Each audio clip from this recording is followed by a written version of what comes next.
we got decision. It is an unfair judgment. I am with you. At the same time, I don't want any of you to suffer your career problems. Okay. First thing that I like, the list of things that you should ask for. First thing is that wherever you go, you are asked for your identity, right?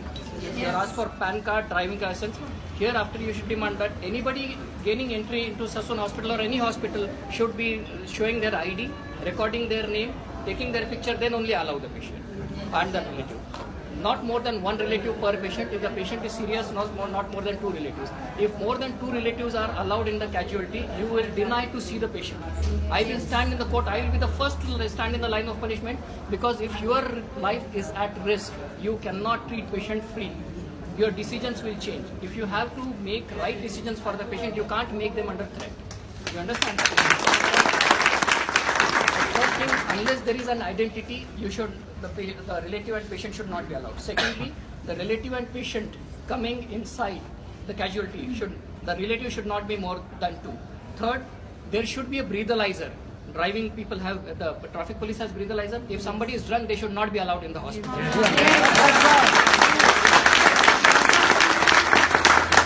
Fourth one, at the first instance, there should be a notice in every casualty, outside every hospital. At the first instance of the relatives being threatening or violent or impolite or in any manner suggesting that they don't trust the doctor, the resident doctor should immediately leave casualty.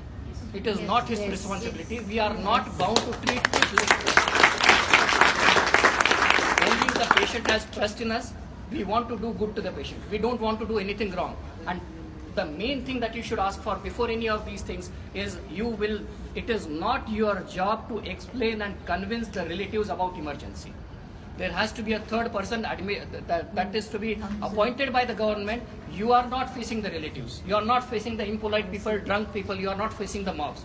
Let the mob be outside the casualty. Not more than one relative be allowed with the patient.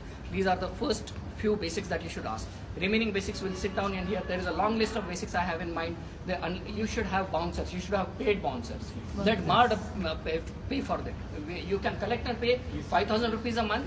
There should be a paid bouncer. Either ask your dean to pay it, either ask the government to pay, but there should be a paid bouncer. You cannot deal. We are not trained in karate classes and gyms, you know. We are trained in schools and merit lists and all. So we cannot deal with people who are impolite, who are on the verge of fighting and drunk. We cannot deal with them, and we cannot simultaneously treat the patient.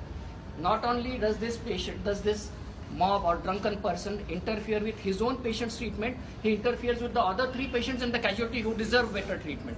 So hereafter, not more than two people may it be political leader or any minister or anybody, not more than two people allowed, drunken people not allowed, bouncers in casualty. And first you ask for the amendment that if you feel that anybody is threatening, no court can force you to treat some patient under threat. You cannot treat her. So say that I am unable. You give an undertaking, a common undertaking from MARD to every dean, okay? That if we are under threat, we cannot make right decisions, so we will not be able to treat the patient under threat. The moment we realize that patient or the relative is threatening, we will leave the casualty. Nobody can punish you. आणखी एक अमृत्य शिक्षण योजना म्हणून आहे. अमृत्य शिक्षण योजना UG पासून PG ला आहे महाराष्ट्रामध्ये. त्याच्यामध्ये पालकाला काही जर झालं, ऑर्गन डॅमेज वगैरे झाला किंवा लाईफशी काही झालं, तर विद्यार्थ्याचं शिक्षण म्हणजे बंद पडू नये म्हणून 5 लाखाचा इन्शुरन्स आहे त्याच्यामध्ये. तर आतापर्यंत आता आपण ह्या स्टेजला आहोत रेसिडेंट डॉक्टर, की आपल्यावर सुद्धा घरच्याची जबाबदारी आलेली आहे. तर आपला इन्शुरन्स जर काही झाला असेल तर शासनाने याची काहीतरी सुरक्षा करावी. हा एक मुद्दा